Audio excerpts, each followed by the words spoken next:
Bapak-Bapak dan Ibu-Ibu. Assalamualaikum warahmatullahi wabarakatuh. Salam. Sebelumnya izinkan saya memperkenalkan tim dari manajemen Keramba yang saat ini kami memiliki program yang dinamakan Keramba, yaitu merupakan singkatan dari program Keragan Bahagia, di mana tim manajemen Keramba itu terdiri dari saya sendiri, Aprianto Haniwibowo, kemudian ada Pak Andi Nur Alim, ada Pak Muhammad Iksan, ada Pak Justra Billy, dan ada Pak Abdurrahman. Di sini kami akan coba memaparkan program yang kami buat dalam rangka pengembangan kondisi masyarakat nelayan di daerah Keragan. Jadi kenapa kami mengangkat program ini? Karena Keramba ini secara latar belakang, Keramba ini adalah sebuah inovasi sosial yang kami desain itu untuk memberikan dampak yang positif terhadap pemberdayaan nelayan dan warga sekitar pesisir untuk kemajuan dan kemandirian ekonomi para masyarakat nelayan tersebut, sehingga bisa meningkatkan produktivitas melalui olahan produksi yang beraneka ragam. Kemudian, selain daripada itu, melihat kondisi area Keragan yang berada di Kabupaten Rembang itu merupakan sentra produksi perikanan laut yang menghasilkan hasil laut yang sangat besar.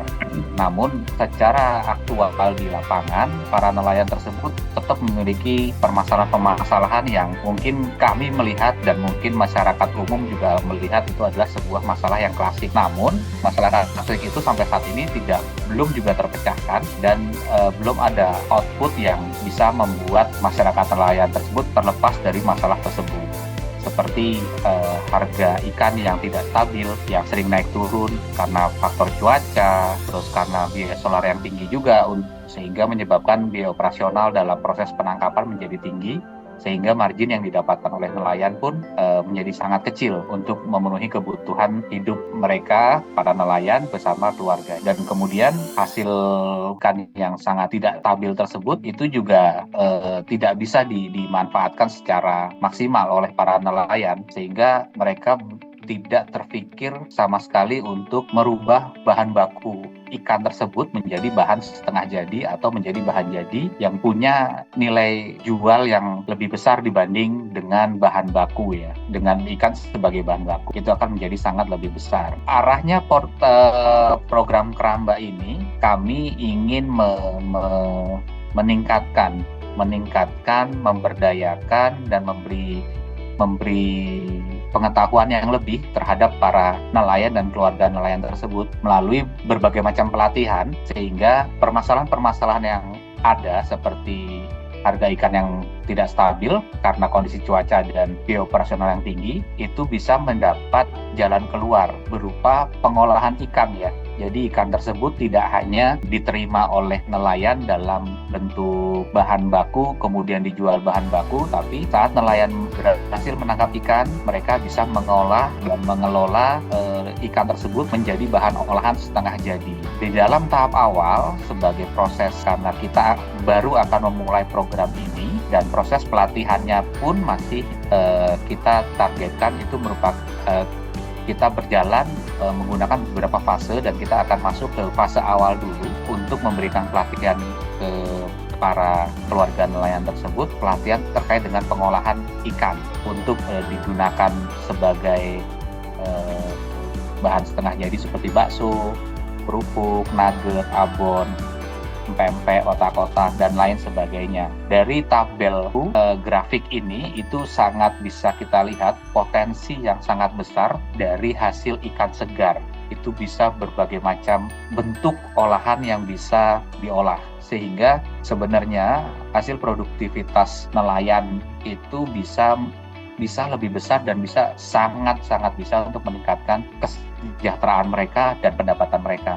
Namun untuk di fase awal kami dari tim manajemen Keramba itu hanya akan fokus ke pelatihan pengolahan daging ikan. Kemudian akan dilanjutkan dengan fase-fase selanjutnya. Program yang kami gagas ini memiliki tidak hanya fokus ke para nelayan juga, tapi juga memiliki dampak yang sangat besar, tidak hanya untuk lingkungan di daerah Keragan sendiri, tapi juga akan sangat berimbas ke daerah-daerah sekitarnya. Jadi dari yang kami petakan di sini ada 3 dampak sosial, ekonomi, dan politik yang akan sangat baik ya efeknya untuk perkembangan masyarakat di sana. Kita akan bahas satu persatu, yaitu adalah yang pertama adalah dampak secara ekonomi. Secara ekonomi, program ini dapat memberikan peluang untuk masyarakat nelayan dalam meningkatkan produktivitas dan pendapatan mereka melalui teknik pengelolaan yang efisien dan ramah lingkungan. Kenapa kami bilang ramah lingkungan? Karena seperti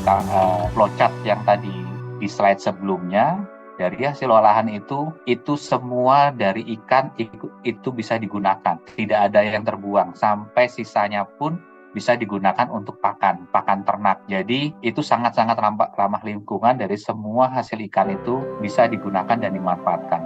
Terus kemudian juga membantu meningkatkan ketersediaan dan kualitas sumber daya ikan yang dapat dijual melalui channel-channel yang sudah didesain dan yang akan kami bentuk juga untuk menjadi satu jaringan distribusi dari manajemen keramba ini. Jadi alurnya adalah nelayan mendapatkan ikan saat kondisi ikan itu banyak, pasar banjir sehingga harga turun, itu kita masukkan ke dalam cold storage. Cold storage-nya itu nanti untuk dilakukan pengolahan menjadi bahan setengah jadi, dan kemudian bahan setengah jadi itu diolah menjadi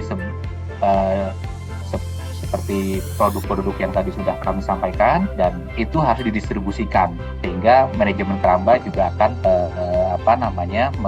membuat channel-channel untuk proses distribusi tersebut. Itu dari aspek sosial, dari dampak aspek ekonomi.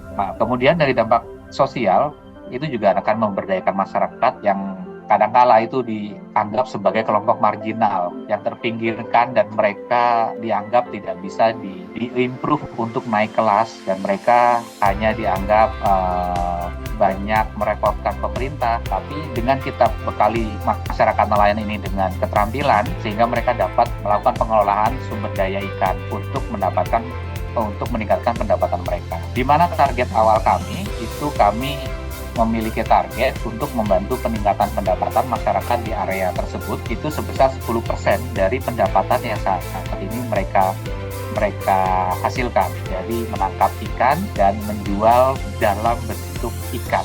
Terus dampak yang ketiga itu adalah dampak politis. Jadi political objektifnya itu, kami juga bertujuan, manajemen keramba ini memiliki tujuan, salah satunya adalah membantu pemerintah dalam meningkatkan partisipasi nelayan untuk melakukan pengambilan keputusan dan kebijakan terkait sektor perikanan. Sehingga mengurangi kemungkinan konflik antar nelayan dan pemerintah, sehingga stabilitas politik akan lebih baik, sehingga meningkatkan pertumbuhan ekonomi di daerah tersebut. Karena jika kaum marginal seperti teman-teman nelayan ini kesejahteraannya sudah cukup, pendapatannya selalu meningkat, maka konflik-konflik yang ada itu akan dengan sendirinya terpecahkan. Dan jika tidak ada konflik, stabilitas ekonomi politik itu akan lebih baik, sehingga kriminalitas juga akan sedikit akan berkurang secara signifikan, karena mereka memiliki pendapatan yang mencukupi. Terus kenapa kami angkat ide program keramba ini, dan mengapa kami mengajak ke seluruh pihak untuk menjalankan program keramba ini? Dan karena kami menganggap program keramba ini penting untuk dijalankan. Ada 3 poin penting yang menurut kami sebagai alasan utama mengapa program ini penting dan harus dijalankan, yaitu bisa memberikan dampak langsung ke masyarakat dengan peningkatan keterampilan yang diiringi dengan kenaikan pendapatan 10%. Ini langsung dapat dinikmati oleh masyarakat nelayan tersebut. Kemudian ke dalam manajemen kerambanya pun dapat memberikan revenue. Kami mendapatkan revenue dari proses distribusi hasil olahan ikan tersebut, sehingga dari revenue tersebut kita bisa melakukan pengembangan program-program lain, dan kita melangkah ke fase-fase berikutnya, sehingga inovasi sosial tersebut bisa semakin meluas dan bisa dijadikan contoh di area-area atau lokasi-lokasi lain. Terus kemudian yang aspek yang tidak kalah pentingnya, kami juga memiliki keinginan untuk selalu berperan dalam membantu pemerintah dalam memberikan akses peningkatan dan peran aktif masyarakat nelayan pada sektor ekonomi. Jadi kaum marginal yang merupakan bottom of pyramid dari sebuah perekonomian atau sebuah ekosistem, itu bisa naik kelas. Masyarakat di kaum marginal tersebut bisa naik kelas, dan dari situ kita bisa mendapatkan profit untuk melakukan pengembangan kembali, yang hasil pengembangan itu dikembalikan lagi ke masyarakat tersebut untuk selalu bisa naik kelas. Jadi selain manfaat, output, dan outcome yang sangat besar untuk masyarakatnya, juga punya outcome untuk kami, dan kami sangat ingin membantu pemerintah dalam peningkatan terhadap masyarakat marginal tersebut. Jadi itu yang kami paparkan. Kami berharap Bapak-Bapak dan Ibu-Ibu tertarik dan bergabung, turut serta ke dalam program kami untuk melakukan peningkatan terhadap kaum marginal yang ada di daerah Kragan, supaya bisa naik kelas dan bisa memiliki dampak positif terhadap lingkungan dan masyarakat. Itu saja yang dapat kami sampaikan. Terima kasih.